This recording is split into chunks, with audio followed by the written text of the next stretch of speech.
I'm going to start with a poem that I wrote for my Class 12 project. It's called Kintsugi. Am I more beautiful if I'm broken?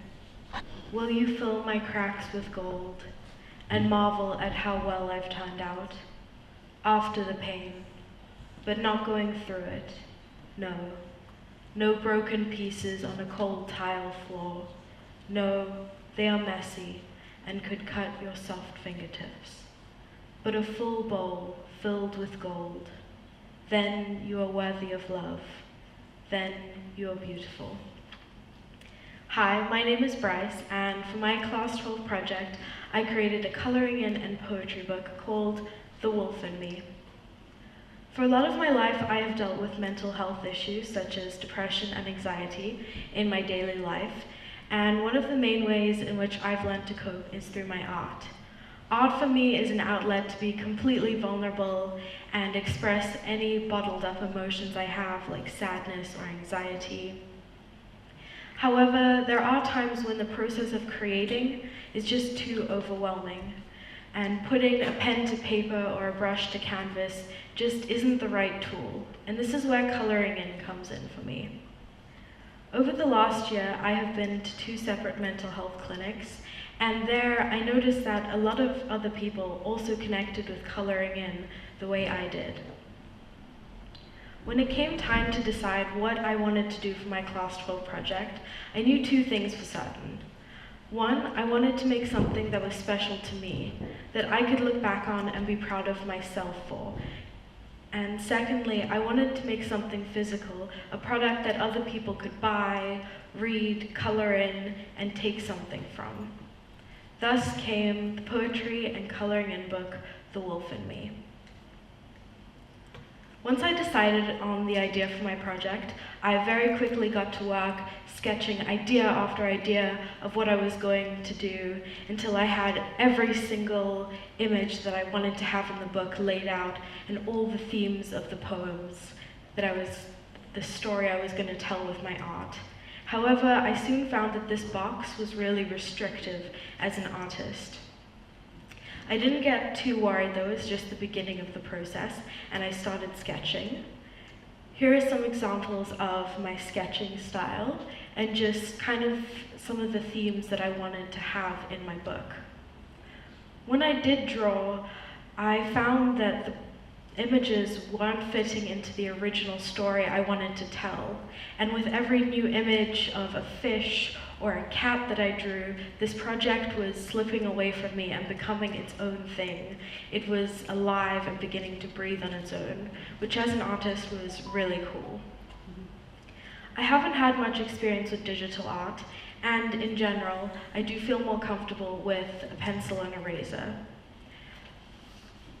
So before I started this project, I hadn't really thought about how I would have to change my art style to accommodate the fact that other people who weren't me would be coloring in my work. Here's an example of some of my really original sketches, just trying to figure out how it would work, me playing around with the concept of other people coloring in my work. Here's some more pictures, coloring in my own things, figuring out what was working, what wasn't working, what I was liking, what I wasn't. The example of a journey that one of my drawings would take was I'd sketch out what I wanted, then I would trace over it using tracing paper and see what was too bulky, maybe I'd even try coloring it in, and then finally, after some help digitally, I'd get an image like this. I really enjoyed this project. I think that's because I picked something which I just love to do, which is drawing. Once I had enough images, I scanned them into the computer and got to work on editing them digitally.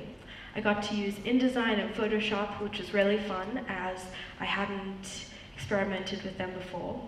Although I didn't want to change too much digitally, I still wanted my book to have the feel that I had hand-drawn these images, because that would match the feel of the theme of my book as being this really rough, raw, vulnerable thing, which would mirror both my poetry and the subject matter of my art. When it came to writing the poems, I really surprised myself with how much I loved what I created. I'm not a very confident writer and definitely would never willingly show anyone my poetry.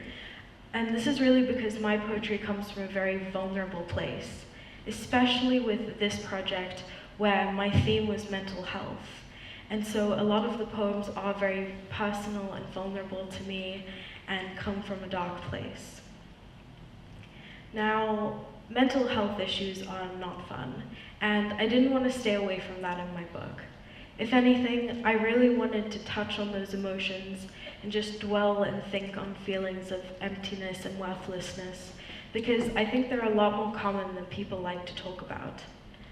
Mental health is simply not prioritized as highly as it should be in today's world. According to the World Health Organization, over 700,000 people die due to suicide every year, which is an average of one person every 40 seconds. And yet there is still such a stigma and prejudice against mental health, which is really scary. If I can spread even the tiniest bit of awareness around mental health and encourage people to reach out with my book, that would be amazing. At the back of my book, I have a little author's note where I give some advice about my own experience with mental health, and I have some numbers that you can call if you're not sure who to reach out to.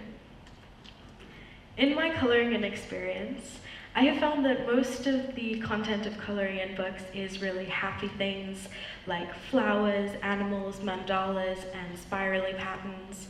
And while I love to color in a good spiral pattern, I haven't seen a lot of coloring in books with darker, more gritty, realistic images.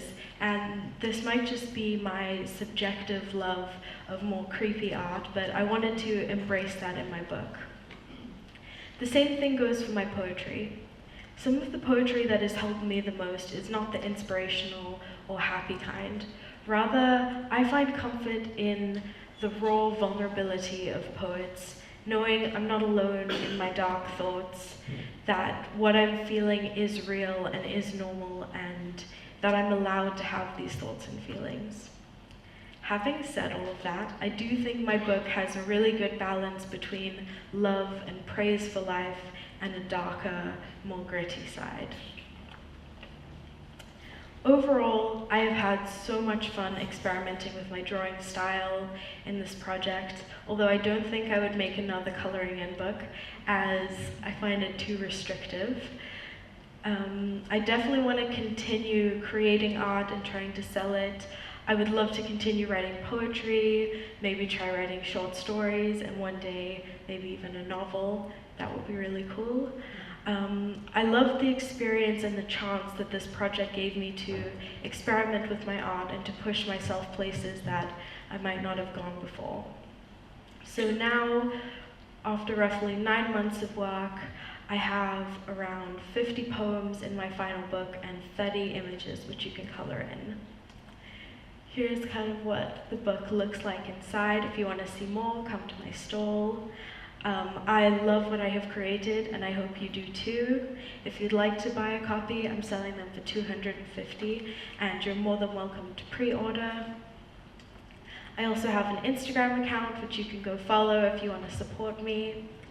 If the books do well enough, I'm definitely going to try sell them in shops. And lastly, I just want to say thank you to all the amazing people who helped me through this journey and made this book come to life. I want to say thank you to my mom for always being my rock and my biggest supporter throughout this whole process, my internal mentor, Anya, for always supporting me and giving the best advice, my external mentor, Labka, who made me feel really confident and professional in my work, and just all my friends and family who supported and inspired me throughout this whole process. Thank you so much.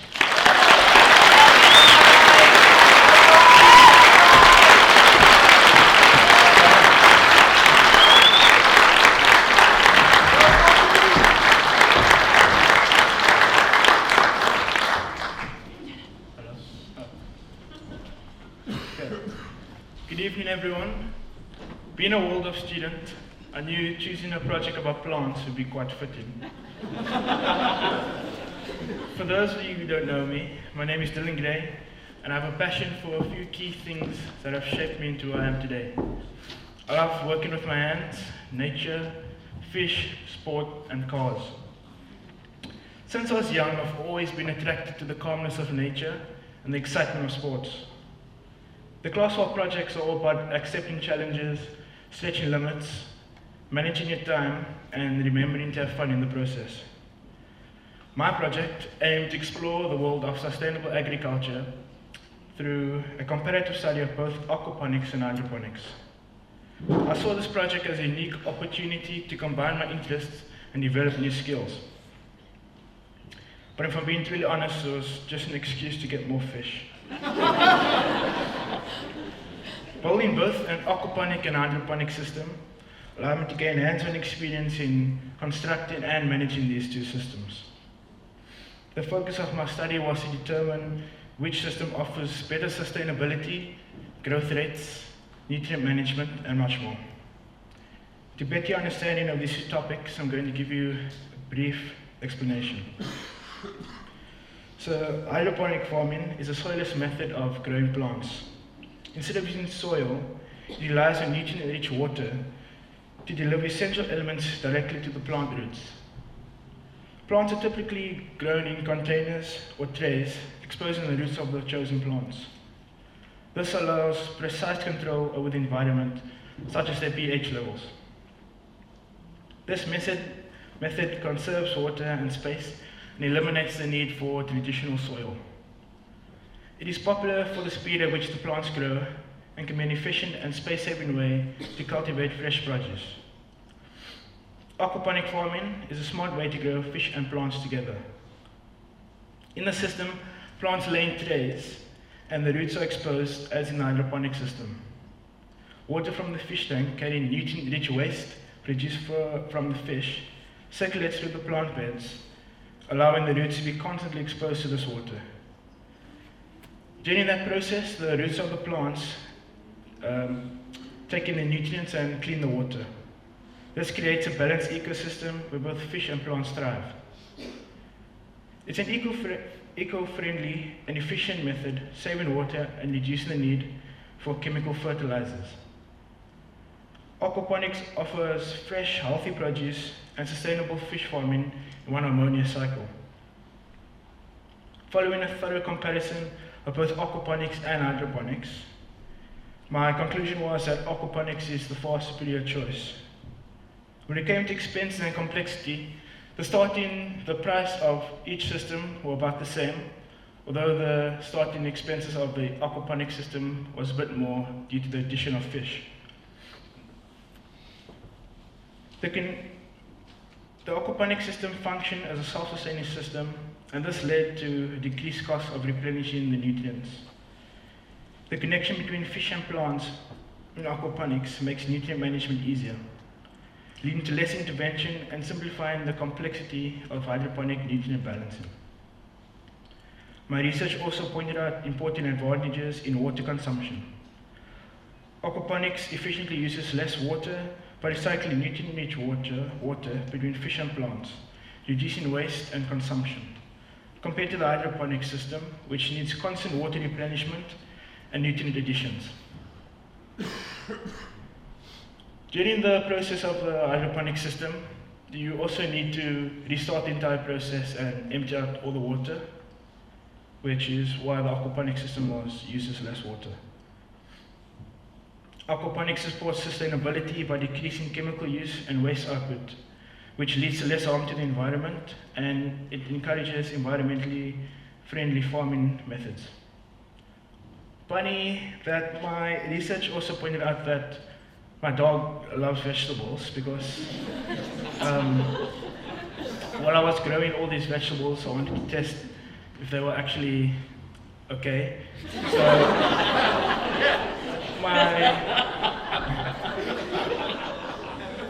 my guinea pig,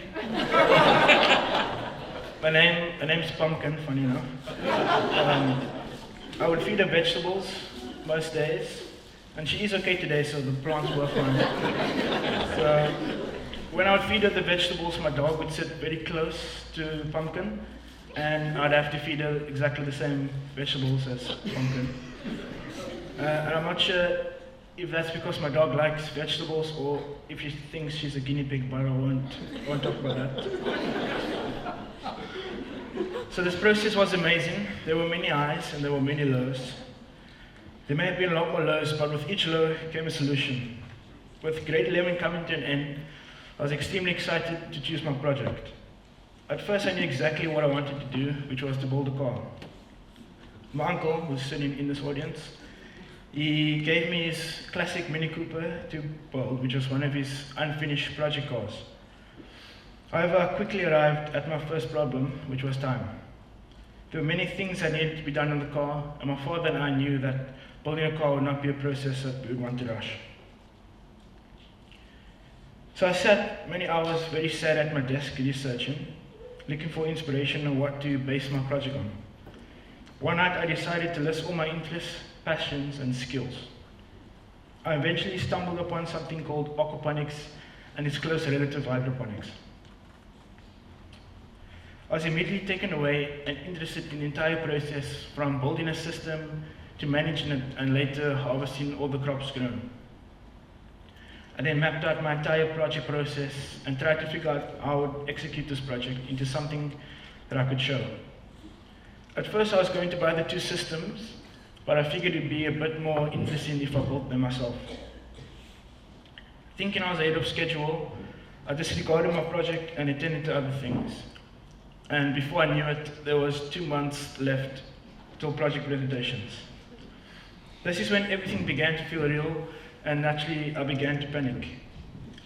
My biggest concern throughout this entire project process was how I was going to present my project and have all information and materials to show for it. I began writing my essay, and after the first 2,000 words, everything became easier. Things started getting done, and my project started to take shape.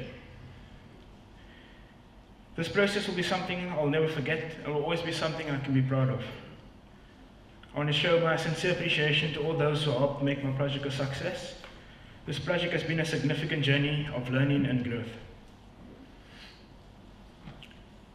I want to thank my father.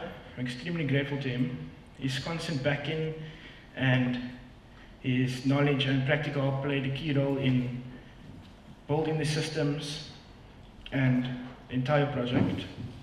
From the early planning phase to addressing unexpected problems, his support and expertise were crucial.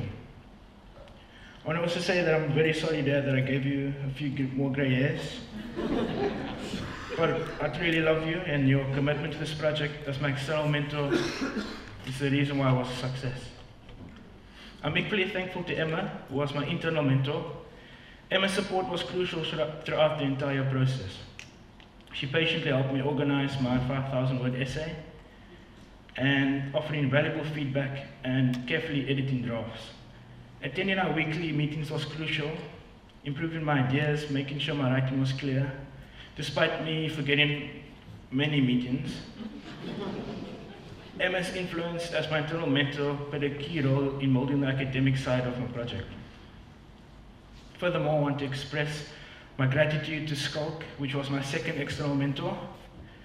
Skulk's knowledge in aquaponics and hydroponics was invaluable in giving me important understanding and hands-on experience.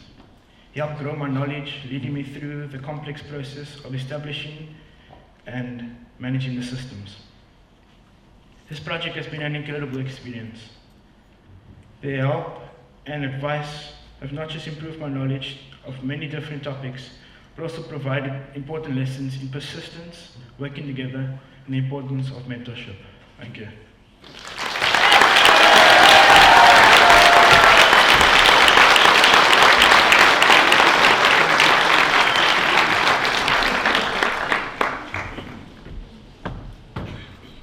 Hello everyone, my name is Matthew Cutler and that's my beautiful stand over there. So I just wanted to start by saying thank you all for being here, and I hope you are enjoying your night so far. When we were first told about the Class 12 project, I felt completely lost and I had no idea what I wanted to do. And my mom helped steer me in the right direction, giving me plenty of ideas to choose from. And yeah, so we came up together with underwater photography. And I was very nervous in the beginning, and because I didn't know where to start and everything. Okay, let me get started.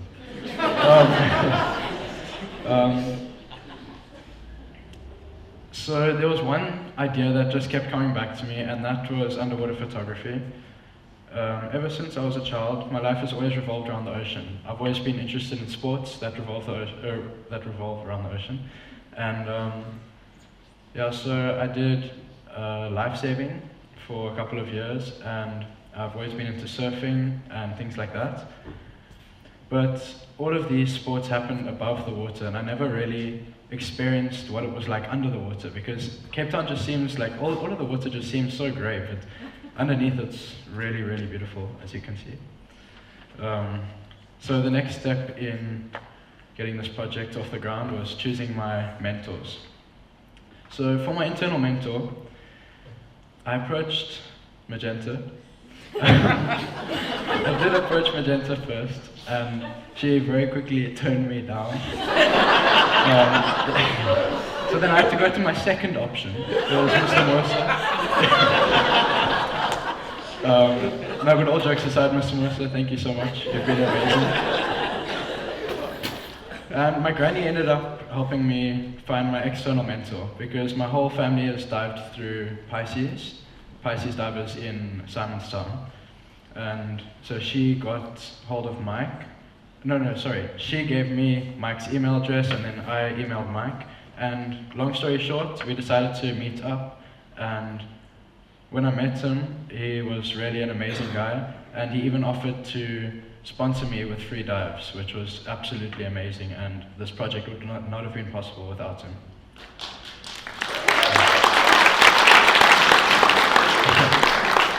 So now it was time to dive. I started doing my open water course a few days later, after meeting Mike, and I remember the thing that I struggled the most with was balancing underwater, and it's not something that you would think would be very difficult, but trying to balance while taking a photo is it's so difficult. And working out how to be neutrally buoyant is impossible. It took me long to get used to that. And so I want to share some important lessons that I learned about diving through this process. Scuba diving can be dangerous, so you have to take many precautions in order for it to be safe. The first thing that you have to do before you dive is prepare your gear, and I decided to prepare my gear by myself so that I felt more confident and comfortable with my gear. So what you do is you prepare your gear, and then you pack everything into the bucky, and then you head towards your chosen dive site. And once you arrive at the dive site, you perform a pre-dive check. So you and your dive buddy will check each other's gear to make sure everything is in perfect working order, and that you haven't forgotten anything or anything like that. Now, you then wade into the water till about just above your waist, and then that's when you put your mask on and your fins, and then swim out a little bit more. And once you get out, you signal to everyone that you're diving with that you're ready to go down, and then you signal to go down. And then once you're under the water, everything is obviously very different, and it's extremely difficult to navigate. So that's where a compass comes in handy. So that's why you would have a compass underwater. And obviously you can't talk underwater, so you need to learn hand signals. So I'm going to give you a little scenario so that you can have a better understanding of why it is so important to know what you're doing underwater. So let's say you're having an amazing dive, and all of a sudden you get a cramp in your leg, and you reach for your leg, and you knock your mask off, and your regulator comes out of your mouth. Now you can't breathe or see, and let's say you took 20 meters underwater, so now you start to panic. And if you don't know what to do, how to retrieve your air source, or how to put your mask back on and clear it, then, well, you'll probably die. So, as you can see, it's extremely vital to know what to do in this scenario. So, if you were in this scenario, the first thing that you would have to do is to retrieve your air source. So you would place your hand on your stomach or chest area here, and then you run it back to your cylinder, and then stretch your arm out as far as you can, and then bring it around, and then your regulator should be in your arm. Place that back in your mouth, and then grab your mask, put your mask back on, and the way that you clear your mask out from clear the water out of your mask is you place your fingers here, 2 fingers on the top of the mask, and then you pull it up like that and blow air out your nose, and then that clears all the water. And yeah, there might be a bit of snot in your mask and everything, but it's fine. At least you'll survive. So after I'd started diving and everything, getting more comfortable, I realized that I should probably look at getting a camera.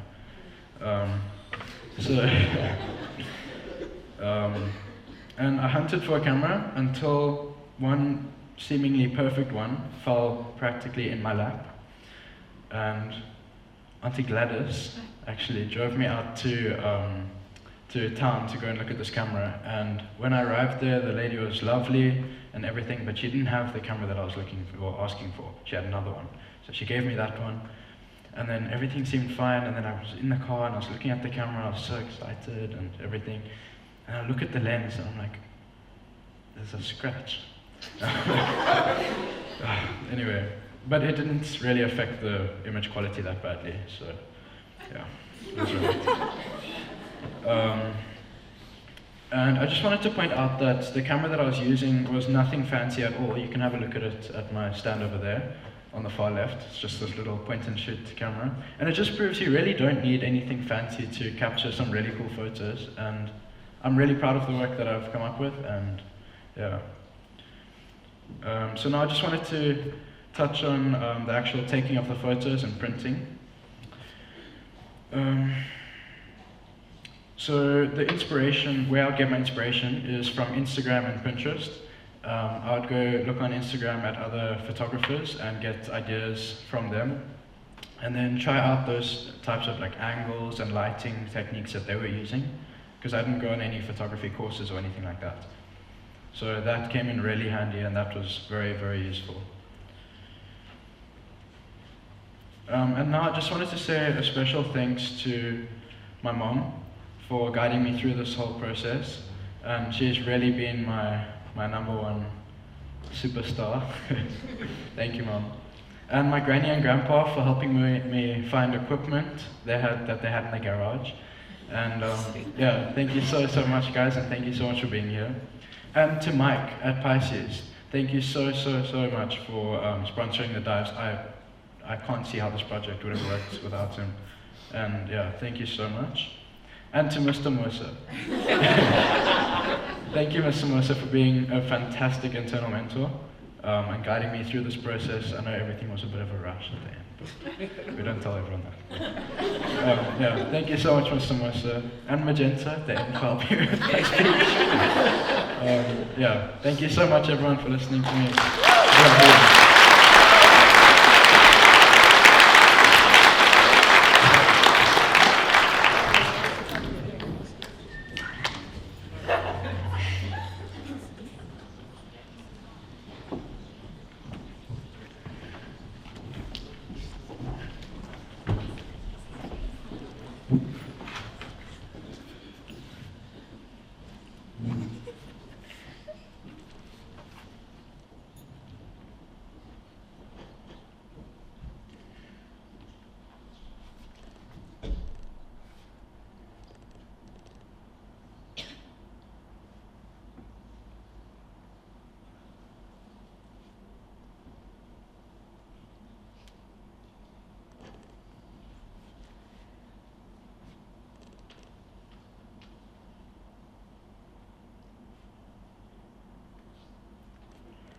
That is just to give you a brief insight on life in a deaf world and help you understand how confused the deaf felt at Nelson Mandela's funeral.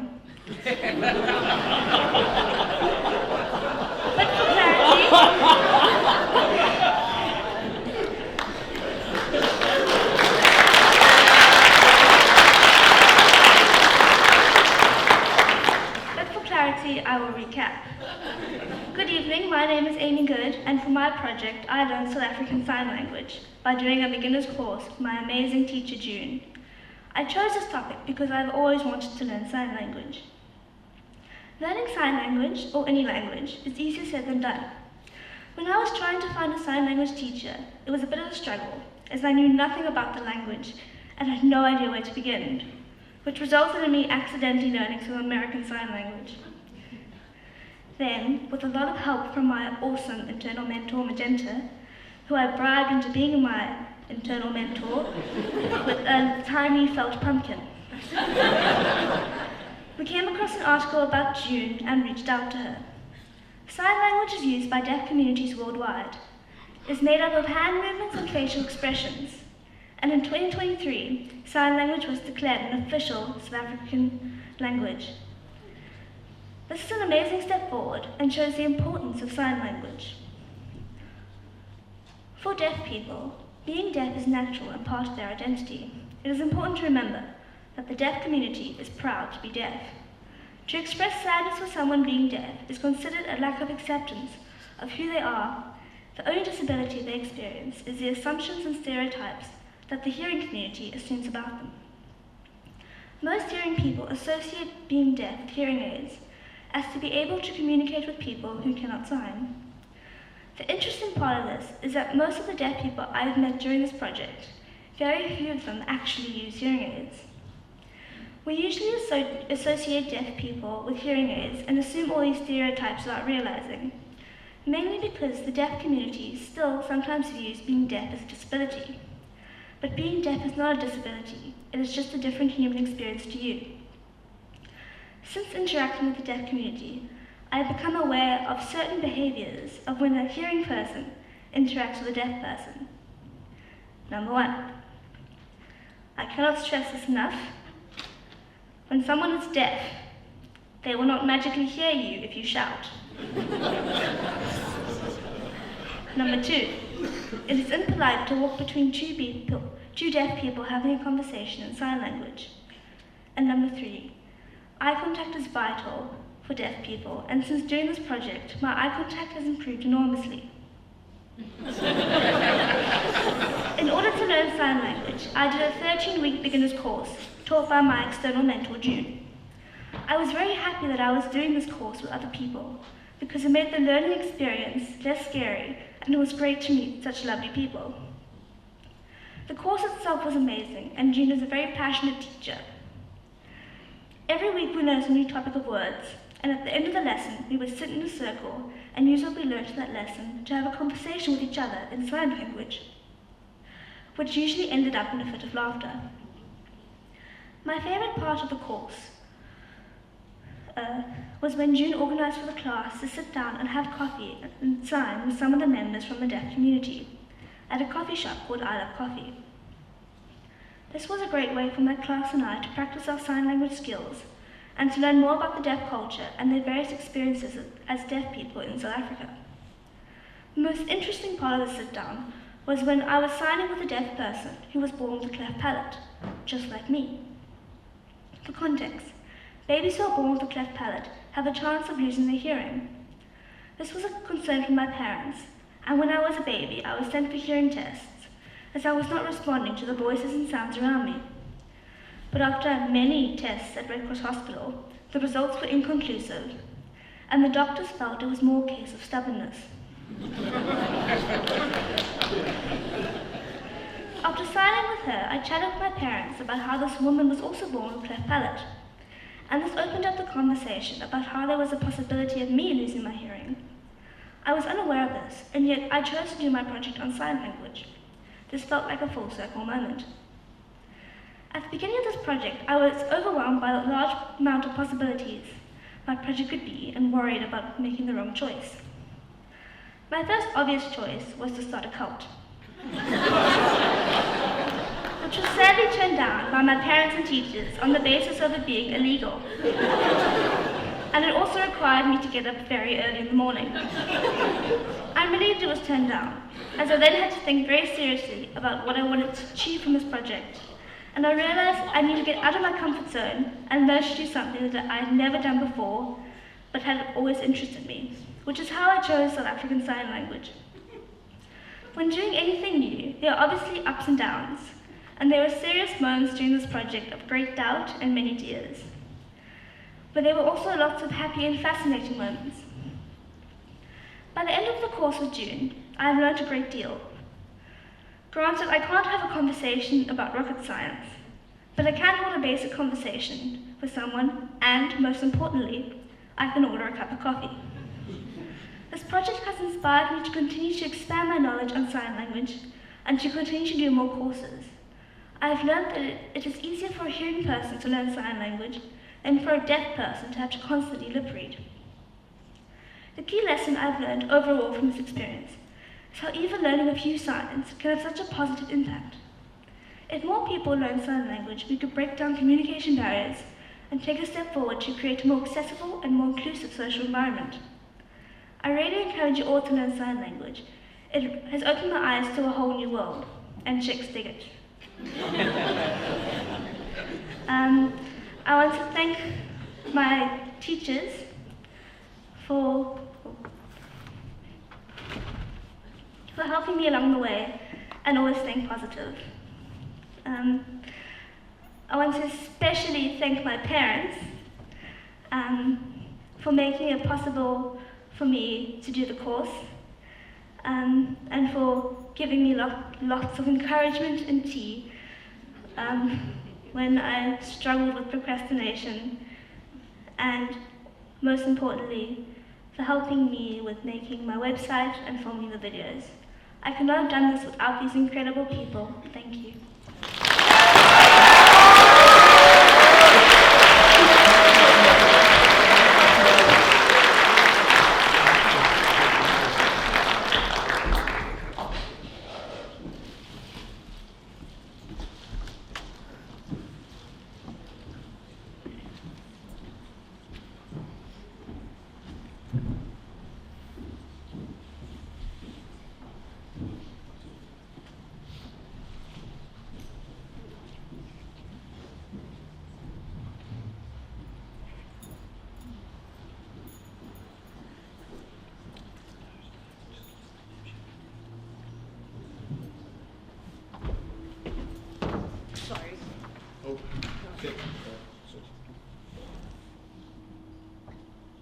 Sorry. Still not? There you go. Sorry.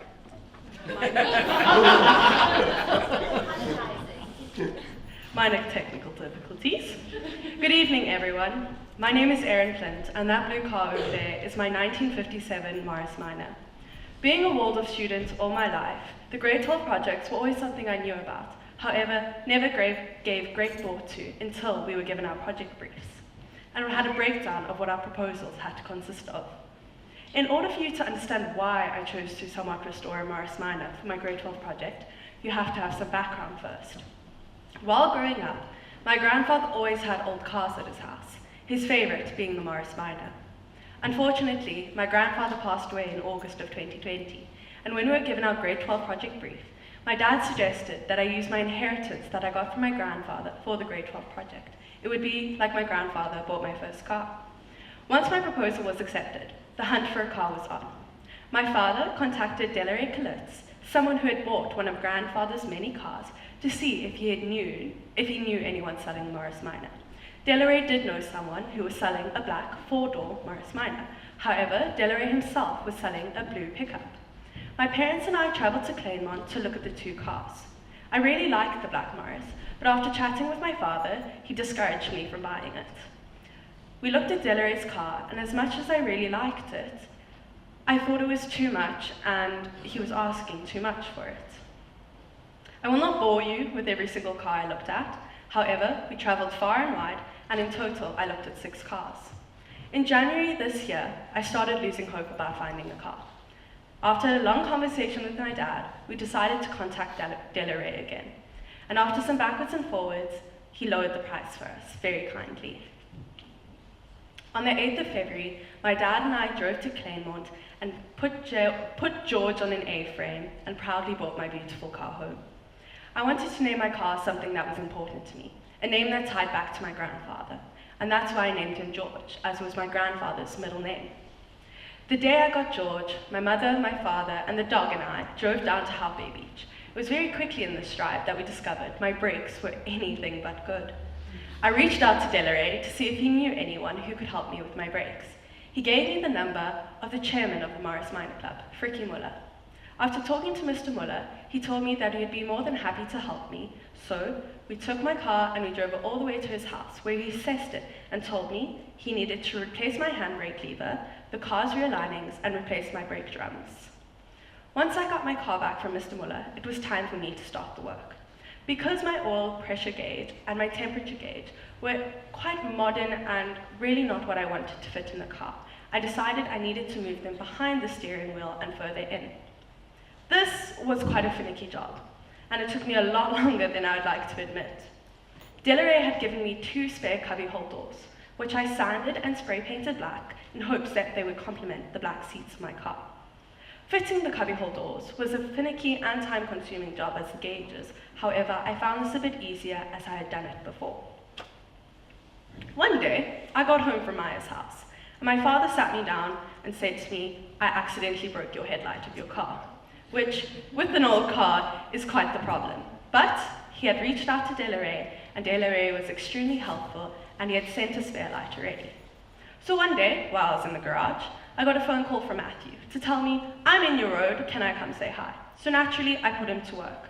I whipped out my Morris Minor manual, and we started paging through it to see if there were any instructions on how to fix the headlight. Very quickly, we gave up on the manual and decided we could do it ourselves. With the help of a lot of WD-40, we were able to dislodge the old headlight and put the new one in, which thankfully went as smoothly as possible. However, we struggled to put the rim on and decided to polish it, and then we'd try fit it. Once we had done that, we were feeling quite confident, so we decided to polish the bumper, which came up really smoothly. Then we started polishing the rest of the car. Abby, a very good friend of mine, who lives right down the road, had wandered up, so we enlisted her help too. It took me in total 3 days to polish George. However, once I took him into the sun, you could see some of the spots I had missed, so I had to do some touch-ups. The load bay of my car needed a lot of work, and after talking to my internal mentor Marcus and my external mentor Delaray, I decided to use a paint specific for bucky and trailers. I gave the load bay a good scrub, dried it off, and took the third wheel off, and started applying the first coat. I was faced with 2 big problems in this situation. 1, not getting the paint all over myself, and 2, ensuring that all the nooks and crannies were covered. After the first coat, I could see already that the difference was so much better. I let it dry overnight, and then I did a second coat. The next thing I wanted to do was replace the inside door handles because the old ones were looking a bit old. After thinking about it and wondering how I was going to do it, I realized I'm a Waldorf student and I can make them myself. So I spoke to Andy, our lovely handwork teacher, to see if it was possible. Andy gave me a large amount of colored leather, a punch to punch the holes, and sent me on my way. I measured up the door handles, I measured up the door handles and cut 2 pieces of leather for each one. I then punched holes in the edges and sewed them together, and went to install them into my car. My new problem with this was the leather handles were now too thick, and I battled to feed them through the door handle opening. However, I persevered and finally managed to squish them through. I've always wanted the opportunity to work on Morrises like my grandfather did. This has been something extremely important to me, and I'm extremely grateful for it. Doing this in my grandfather's memory has made this whole process quite emotional, but extremely fulfilling at the same time. There are many moments I wanted to pick up the phone and phone him for advice, but as my father says, he's really bad at picking up the phone nowadays. This whole process has taught me a huge amount of patience is needed with dealing with cars, especially old cars, as they don't tend to work with you the way you want them to. Things don't move at the pace you want them to. I often wondered how my grandfather had all this patience for old cars, and that's when my father told me that he had an abundance of patience for 2 things, his cars and his grandchildren. Before I leave you here tonight and interval starts, I'd like to say a few thank yous. To Marcus, for being my internal mentor, for giving me his time, helping me through this process, and giving me abundance amount of advice. My external mentor, Delaray, who is unfortunately not here tonight, who is as passionate about Morris Minors as my grandfather was. To Mr. Muller, the chairman of the Morris Club, for doing a fantastic job on my brakes, because he wants to buy it. To my dad, for coming up with the idea in the first place, and helping me along the way. To my mother, who very begrudgingly gave up her garage space so I could park my car there, and giving me the firm pep talks I needed most when I needed them at the time. To my friends, who encouraged me along the way when I needed it most. And to my grandfather, I hope I've made you proud. Thank you.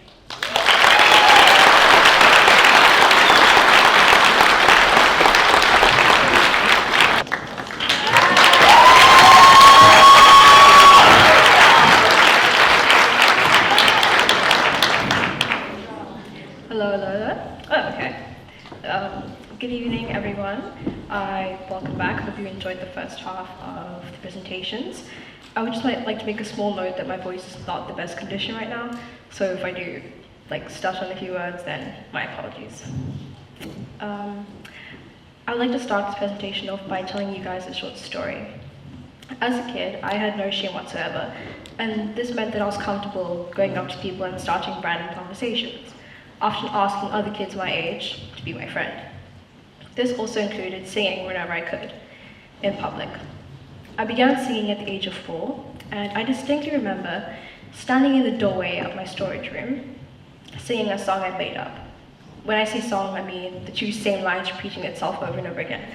Something about love, I can't remember. Aside from coming up with little ballads, I sang in a church choir, and I remember getting comfortable singing in front of large audiences, unlike now. It had taken me a while to decide what I was passionate about doing. I see myself as an artistic person, so the options were very broad. And I suppose deep down, I knew I wanted to do something involving music and my own production of it. So, when push came to shove in the last week, and we had to decide what we wanted to do for presentations, I decided on an LP, my own album. It took even longer trying to decide a concept that I was comfortable and satisfied with. I listened to albums produced by my favorite artists and asked my friends and family for ideas. And with the rise of Tyler, it dawned on me that not many people understood what Africa's music could put into the music industry. Having been raised in a household full of musicians and artists, I've been exposed to a very vast majority of niches and genres. And this allowed me to think inwardly about my tastes and sounds, and the kind of message I wanted to share. I thought about where I came from, who's before me. I thought about the path that had been treaded well before me and that led me to this right now. So I decided to write about my roots. I first began listening to instrumentals to inspire myself, excuse me, and to override my writer's block. And since I had my brother, who had produced and released his own music, as my external mentor, once I found an instrumental I correlated with, I sent it to him. We did this process for well over a few weeks, until we gathered 7 instrumentals in total, and I started writing to them. Now, although I have been writing pieces of literature since, well, as far back as I can remember, it was not all smooth sailing. Writer's block tends to come in waves and at random intervals, so saying to myself, all right, I have 3 months, I need to sit down and write, is not as easy as it sounds. Even though you might have an idea of a message you would like to share, sometimes the thoughts just stop there. When this happened, I tended to try listening to music or listening to my favorite podcasts to stimulate the literacy. The real magic was made in the studio, where we often worked together to create our own instrumentals. Once I started writing and working out melodies, it was easier to figure out the type of energy and vibe I was going for. That was when I started painting my vinyls and creating my portfolio. The recording process took longer than expected due to slow writing process, and I love my brother, I do, but there's a reason why people say don't work with your family. There was most definitely conflict both inside and outside the professional setting, and that affected the process, but we managed to complete our set tasks. When I initially decided to do the album, I knew it would be beneficial to me in the future, since I wanted to continue with music after school. Looking back now, it's clear that I strengthened my songwriting skills and being able to write and produce on command. More often as well, my attitude when it comes to our professional settings and how to handle them. I'm grateful for this experience and the lessons that I learned along the way, as for the amazing people who helped me along this process.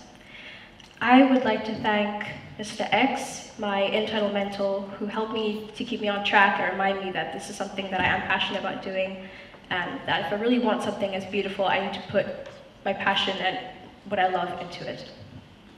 I would also like to thank my external mentor and producer, Aidan Daniels, professionally known as KD, my brother, who made this entire process possible. I would also like to thank my family for providing most of the materials and putting up with stress and tired Amber during this journey, and I know that it's not a mission for the weak. Last but not least, I would like to thank all my anonymous muses who aided me in writing these songs, and a special shout out to Maya, don't know where she is, for the for the inspiration of my song Time. Thank you for listening.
Got a crown on me.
Hi there everyone, I'm pretty sure you know by now why I'm stood up here, and it's to talk about my Class 12 project. When the discussion about the topic arose, I first wanted to go into animation, but over the years, that idea slowly started to fade away, and I wanted to do a bit more of a functional project. And I thought to myself, I always struggle to find swimwear that fits me well or looks nice. So I decided to fix that problem by making my own. So I decided to dive into the swimwear business by making my own handmade cuts and designs. But before I started a business, I needed a business plan. I had to understand the market size of swimwear in South Africa, which is where I found out that the market will experience an annual growth rate of 6.65% from 2024 to 2028. Now that I had that bit of information, I needed to see who my competitors were. I found brands like Snow Swim, who had shown a significant success with similar business to mine, with bold designs and vibrant patterns, as well as their sustainable collection made from 100% recycled materials. Now that I knew what I was in for, it was time to figure out how I could be different. So I looked at consumer trends and found that young adults seemed to be favoring sustainable items as well as social responsibility. But there's a dilemma in this, is it's harder to find something flattering that is also sustainable. I thought I could come up with patterns that hopefully never run out of style, as well as everyone loves a reason to buy something, so I'd give them a reason. With every purchase of my product, a certain percentage of that purchase will go to an ocean organization of the customer's choice. I also plan to one day be making my swimwear out of 100% recycled materials. Now it was time to start on the physical stuff.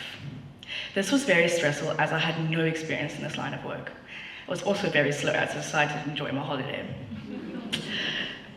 But it hit me hard when we got back to school and I realized how soon our presentations were. And at this time, I had no external mentor, even though I had contacted quite a few moms on Facebook that were willing to help, per usual. But was sadly too busy or lived too far away. After a couple of mental breakdowns, I turned to Mr. Sturtle for help, and help he did. He told me to go talk to Lily in grade 9, sorry if I got your grade wrong, and she gave me the number of Peter, the owner of TYR. After that, I contacted him, and thankfully he said I could come in for a meeting. This was great news, as I thought I finally had an external mentor. The first meeting was rough. He told me a whole bunch of things I had no idea about. But hey, at least I had a path and an external mentor. After that, I started working on my patterns. I started off with board shorts, and I really wanted to incorporate a bit of Cape Town into them, so I took some of the pictures I'd taken around beaches in Cape Town and turned them into joints, and put those onto the boardies. A lot of people like this concept, but I literally had no idea how to make them. So after that, I decided to take a break from patterns, and started my logo, and name.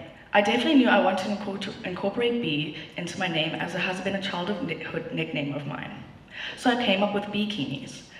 But after a while, it became too tacky, and if I was doing full pieces and boardies, it just wouldn't work. So I came up with Bumblebee. I created a simplistic logo that was cute, which seemed to fit my brand quite well.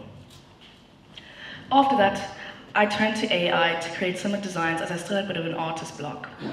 I fiddled around with this for a while, and eventually came to 3 patterns that I really liked, and extended on those. But I thought to myself, I can't just use AI. I needed to brainstorm and draw.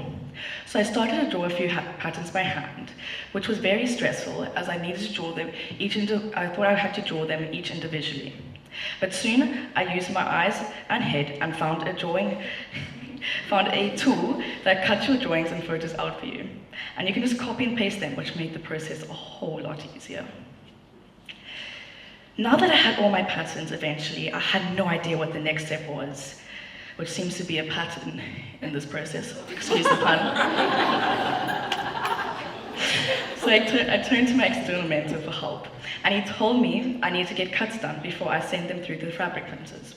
He also gave me the number of a seamstress, as well as the fabric printing place, Aquarius, screen printers, and embroidery. After that, I ran to Donna for help. She was a teacher here at Constantia Waldorf. She agreed to help with me to make my cuts and agreed that I'd visit her once a week every evening. We started on the rough cuts, and once those were done, I messaged the seamstress and she agreed to meet with me at a coffee shop. And luckily, she was able to get the final cuts done within a week, which was great, as my deadline was coming up soon. After that, I saw that Aquarius had not emailed me back, so I decided to call them. And luckily I did, as my email had gone to their junk file, and that would have been a disaster. They said I could pop in, which was great, with my cuts and designs. Soon after that, I did. This wasn't the greatest of pop-ins though. Other than them telling me I could do board shorts, which was amazing, as I did not have time to make cuts for them. They also told me I need to make my patterns to scale. Once I heard this, I felt a faint sweat drop fall from my face, and thought to myself, it won't be too bad staying back another year. But then I thought to myself again, nah, I'm gonna do this. So I ran home, hopped on my iPad, and tried to figure out how I could do this.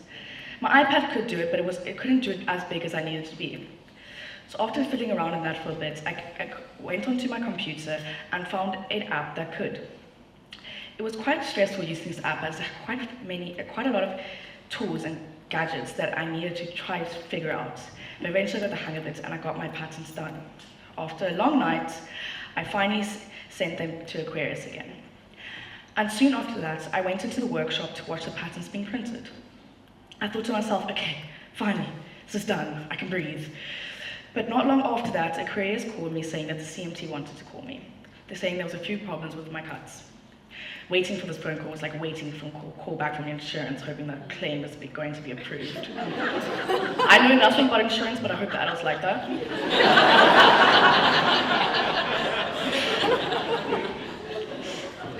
Now it was the true waiting game. The bikinis came last minute. By last minute, I mean Thursday, and the board shorts came on Friday. Oops.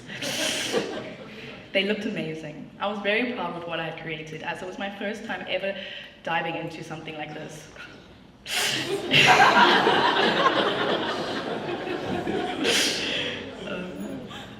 But they are samples, and like any samples, they need a few tweaking.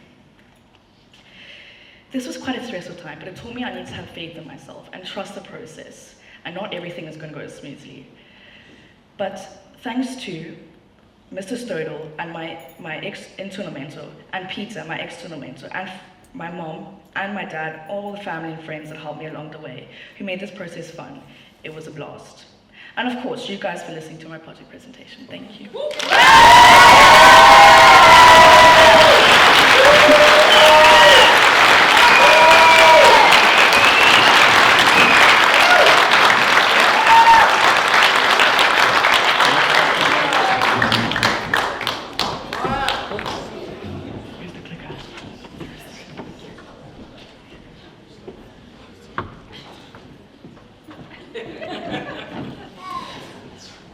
Good evening, everyone. Hope you've all been well. So, food. Everyone loves it, everyone needs it. But it doesn't always last well. And that is where I am almost 100% sure that this came from. So, preserving food has been around for about as long as we have, which kind of makes sense since we wouldn't have been around if there wasn't food. So you can make quite a good deduction there. But I've always liked preserved food. I mean, biltong, it's a South African staple. And I've been meaning to get into it. So when the Class 12 project came around, after a decent dosage of procrastination, I acted like I'd just come up with something and went and suggested that I make biltong. But I was told that wasn't enough, so I decided to make biltong plus other things. And that is where I came with pretty cool preserves. My project and also my new hobby. This was a lot of fun. I really enjoyed this. I started with various pickles. If you guys are going to get into preserving, I suggest you start with this. It's a lot of fun, it's easy to do, and the results are well worth it. Now, pickles have been around since ancient Mesopotamia, which is about 4,000 years ago. They've been developed much over the years and were a favorite snack of Queen Cleopatra and many Roman emperors. They're not hard to make at all, I think I've already mentioned that, but they're awesome. I love pickles. Pickles are great. It's just water, vinegar, and whatever the hell you want in there, and you get a delicious snack. Next.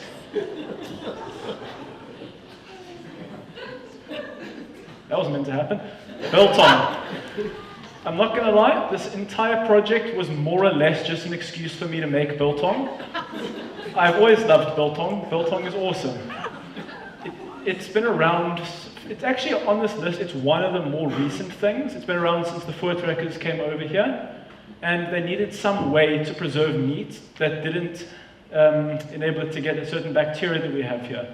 And that's where you add vinegar to it. And unfortunately, vinegar doesn't taste very good. Some of you may disagree with me, but it's the truth.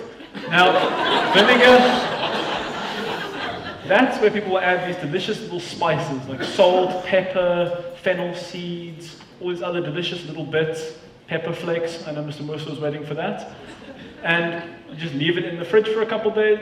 Well, you leave it in the fridge for a day, then you hang it up, dry it, and you get this absolutely delicious slab of meat. Next. Cottage cheese. I really enjoyed this one. That's not entirely true though, because the first time I made it, I really didn't like it. Because it didn't feel worth it, because it uses 2 liters of milk, and I don't know what I did the first time, but I got this little Tupperware that wasn't quite right. The second time though, I got this absolutely awesome little glob of cheese here, and I got 2 nice jars out of it. You can see how happy I am, look at that.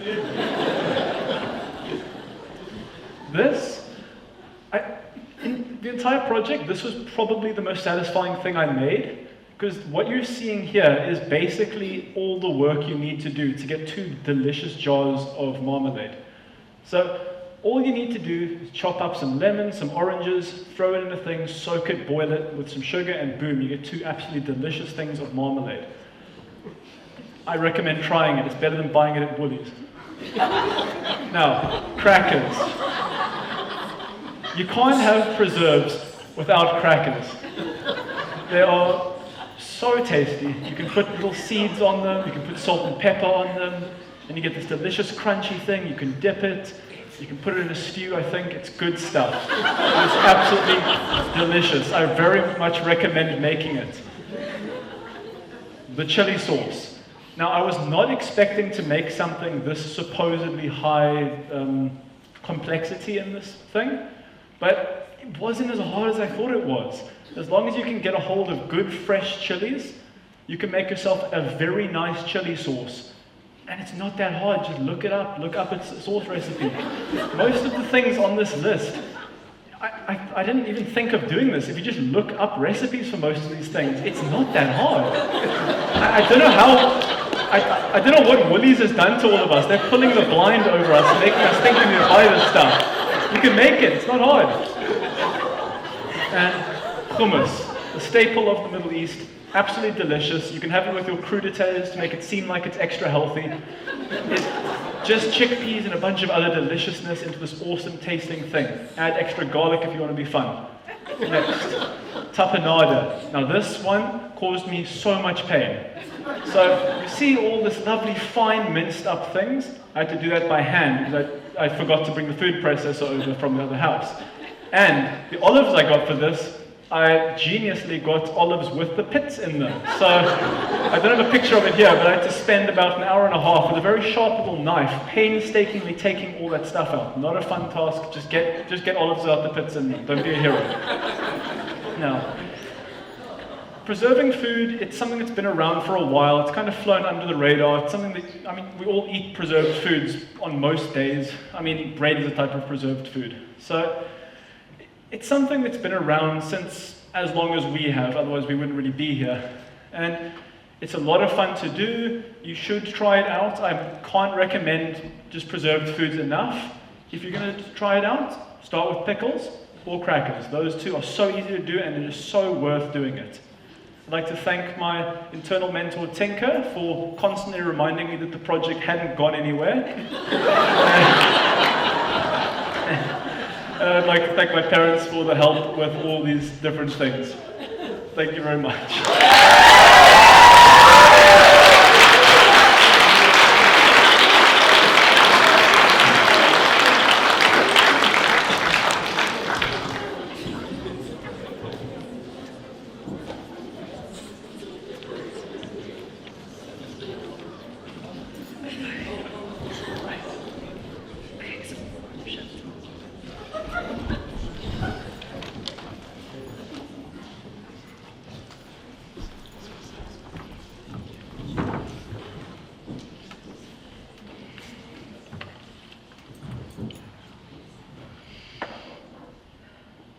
Manuel sits in his hut, looking out.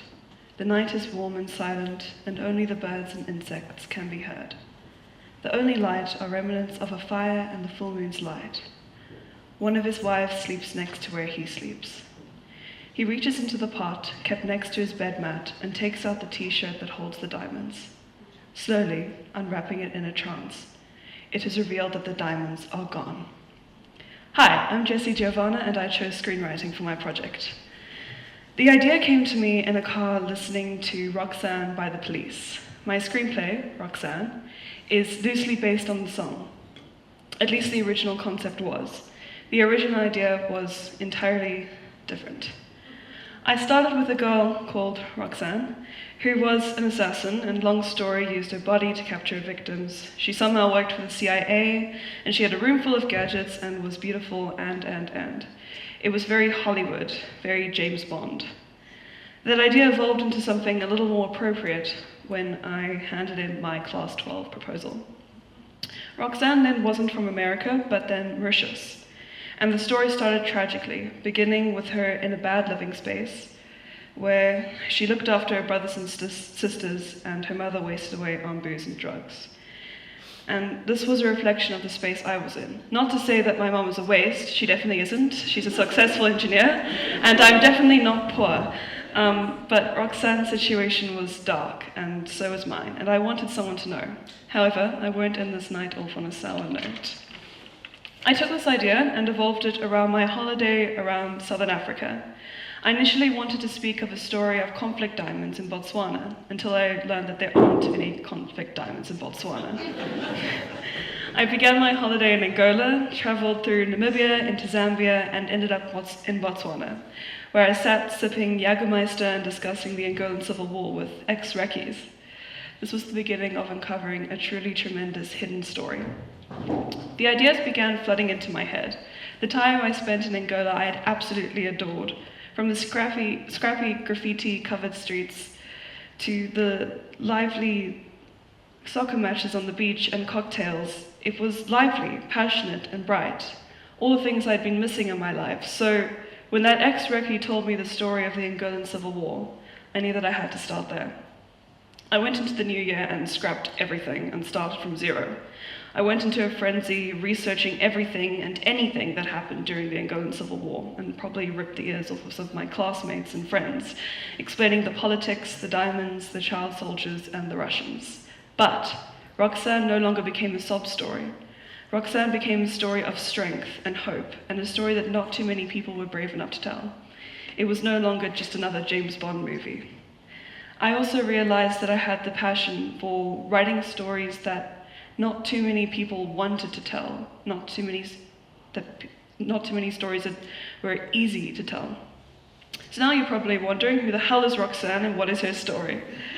Roxanne is a KGB agent who is sent to Angola to monitor the illegal diamond trading activity between UNITA and the international scale.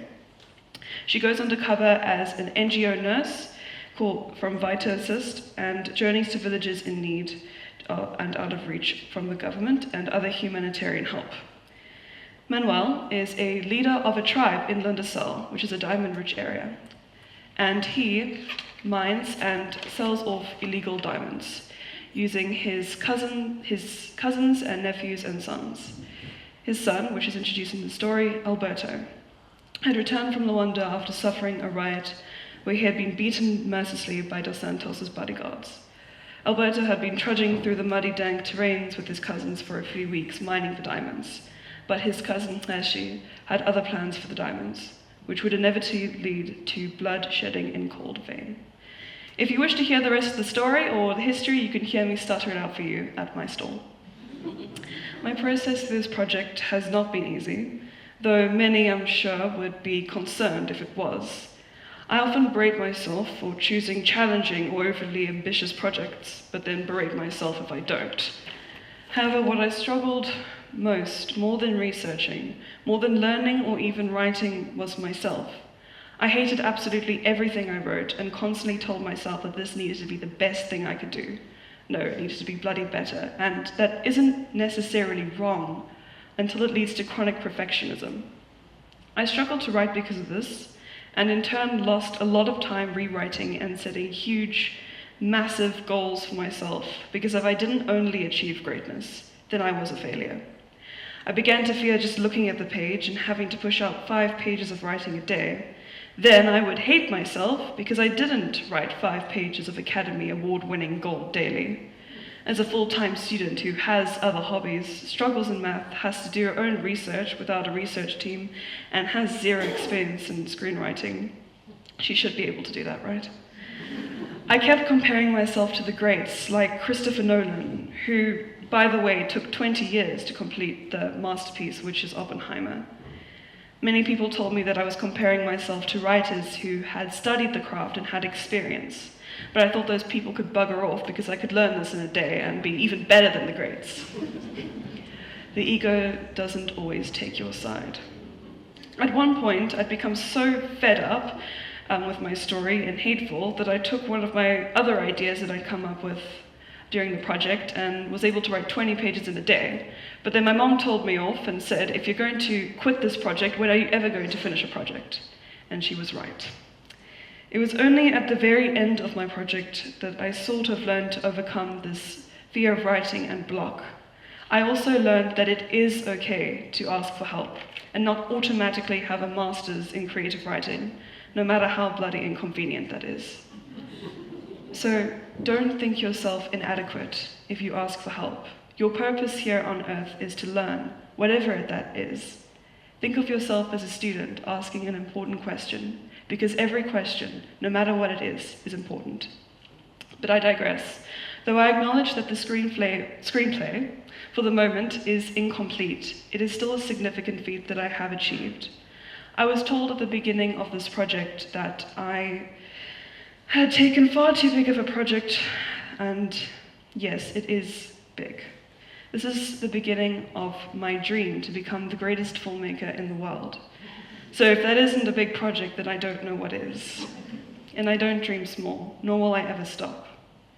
If I hadn't started or been given the opportunity to do this project, I would not have known how to begin my journey as a writer. Nor would I have come up with the great ideas I have along this project. I've already started working on a script for a play. I've had ideas for operatic musicals and scripts for games. So this isn't the end of my project. It is the only very beginning. I have now learned the skills I needed to pace myself as a writer and to let go and allow myself to write. And I now consider that a great success. And I now know in myself that I have put in countless hours and careful thought into this project. I would like to acknowledge my 2 amazing mentors. Fran Tar, my external mentor. I would like to thank you for taking on the challenge as my external mentor, teaching me the rules and style of screenwriting and guiding me through the journey of creating my plot. Though you are not here tonight, thank you so much for taking the time out of your busy schedule and teaching me. Andrea Grant, thank you for taking on the role as my internal mentor and bringing me back down to earth every time stress overtook me. I could not be where I am with this project without you. I would also like to acknowledge the school for presenting me and my class, with this incredible project and great opportunity. I would also like to thank Paul Swanepoel, an ex-reconnaissance commander, recce, and spy. Thank you for answering every question I had about the war and explaining the intricacies of the illegal diamond trade and intelligence involved. The story simply would not exist without you. And thank you to every single person who was brave enough to tell me their story of the Angolan Civil War. My words would run dry without you. And lastly, I would like to thank my beautiful mom for encouraging me to continue whenever I wanted to give up and reminding me to believe in myself. If you had not done that, I would not be where I am and done the incredible work I have. I would not have the mind I have today without you. So thank you, Mom, and I love you.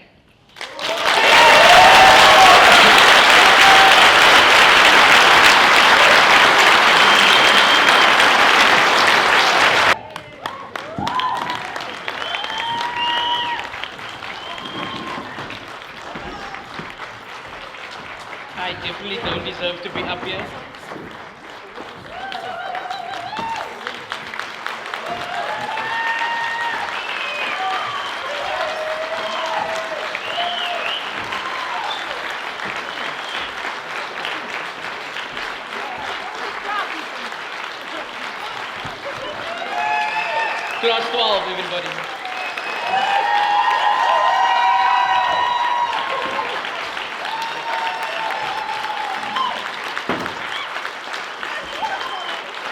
speak on behalf of Constantia Waldorf School, your parents, your friends, your family, and everybody that has been here over the weekend when I say that we are immensely proud of everything that you guys have managed to do in the past 9 months.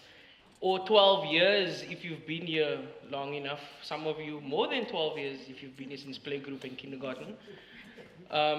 And all of this ultimately has been the culmination of your Waldorf experience. So from our side, a very, very well done. We are proud of you and we look forward to what you are going to achieve in your lives, individually and as a group. So myself and Magenta, as you can see there, are very proud mom and dad at the moment. And the next time I think I stand in front of all of you in this hall will be for the final assembly, where we get to acknowledge you one last time before you take on your matric finals. So thank you to all of you for coming out. Safe home, please, and class 12, if you're going to be celebrating, do so safely. Thank you.